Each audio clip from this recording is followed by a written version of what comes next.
Good morning, students. This is your social science teacher Shivani Bhaskar. Students, today in our class, we will continue our chapter number 8 of history. The chapter is Ashoka, the emperor who gave up war. In this chapter, we have studied about that what is the difference between a kingdom and an empire. Then we studied what is dynasty, and we came to know that when members of same family become rulers one after another, then that family is called as dynasty. And for example, we studied about Mauryan's dynasty.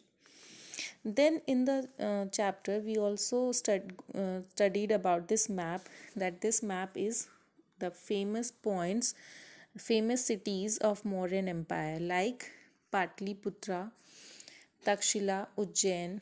So these were some famous cities of Mauryan Empire.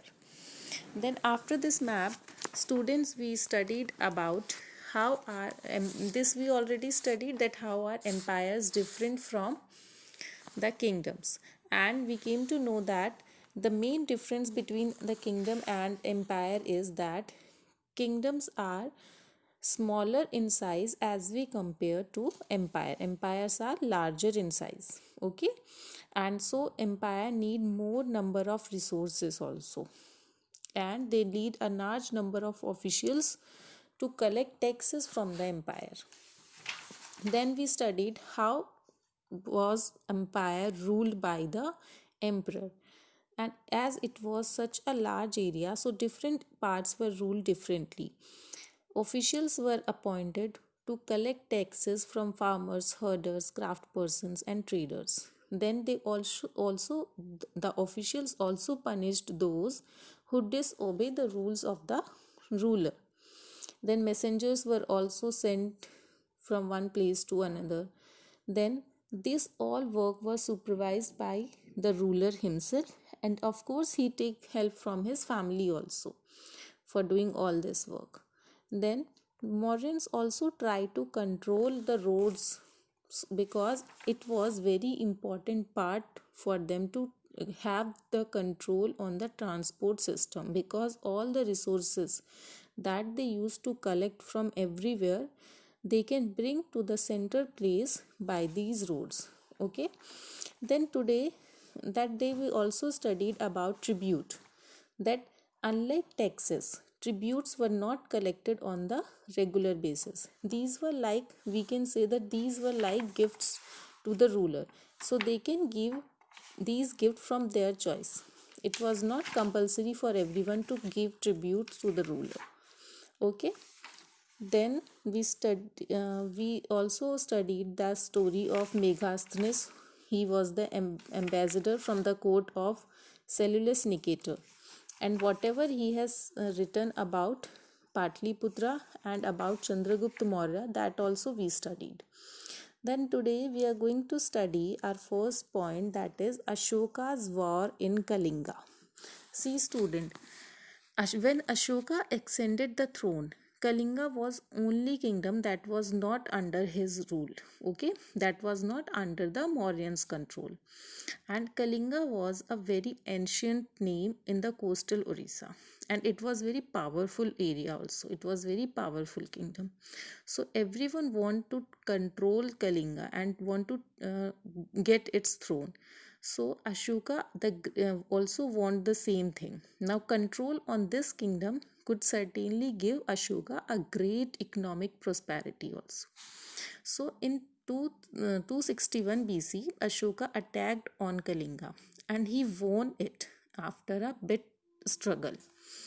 Then about 1.5 lakh people were captured from that war, and more than 1 lakh people were killed also. Now Ashokan Empire spread from the Himalayas in the north to Mysore in the south.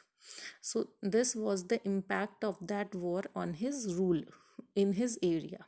Okay, but Ashoka's victory in the Kalinga war did not bring any joy to him. And what was the reason? And even he was not satisfied by his victory. The main reason was that he saw so much destruction and death and human sacrifices in the war, and this made his heart filled with full of sorrow and remorse. So he decided that he will not fight anymore, and he will stop fighting this war also. He was very influenced with the Buddhist principles, so he adopted Buddhism, and from then onwards he devoted his life. He devoted his life in the name of Buddha.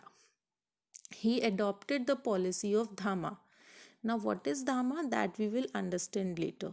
Okay, so he adopted the policy of winning people over through Dhamma in place of conquering them through force. So, this we are going to study now. What is Dhamma? Now, what was Ashoka's Dhamma? This is our next point. See, students, Dhamma actually it's a Prakrit word, and it means in Sanskrit it means dharma. Okay, it means religious duty. It emphasizes on non-violence, charity, mercy, truth, tolerance, and purity. It did not involve any worship of God, okay, and to perform any sacrifice also. Dhamma means purity in the name of God. Now Ashoka felt that like the father, the king also has the responsibility, also he also have a duty to instruct his subjects. His idea of dhamma was based on human values, okay, and he also inspired by the noble teachings of Buddha. That I already told you that he was very much inspired by the noble teachings of Buddha.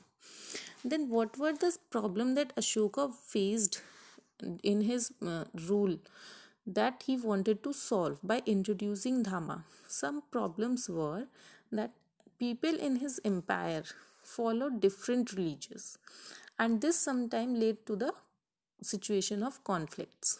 Okay, then next problem was that a large number of animals were sacrificed in Vedic rituals.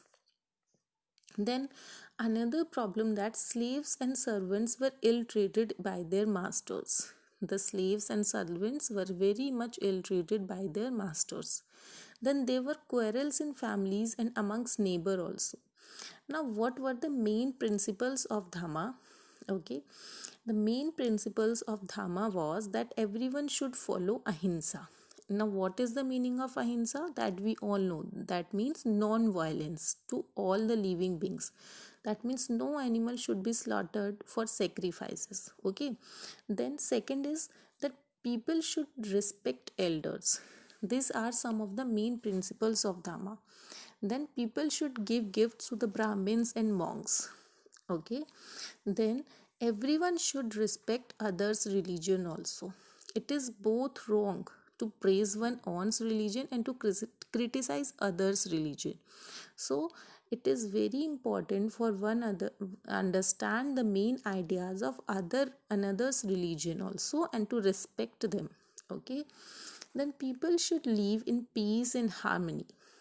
Then one last point of Dhamma was that people perform a variety of rituals and ceremonies on occasion of childbirth or on the wedding also. But all these ceremonies are worthless according to Ashoka and according to Buddha. All these ceremonies are worthless. Okay, they should follow Dhamma themselves and spread it in all the direction. This would be the best ceremony and very fruitful according to Ashoka. So these were some main points according to Ashoka. So now students, the chapter is completed. Okay, so we will discuss the question and answers of this chapter. So till then what you will do is you will read this chapter again from your books. Okay, and still if you feel any doubt then you can contact me. So have a good day students. Take care.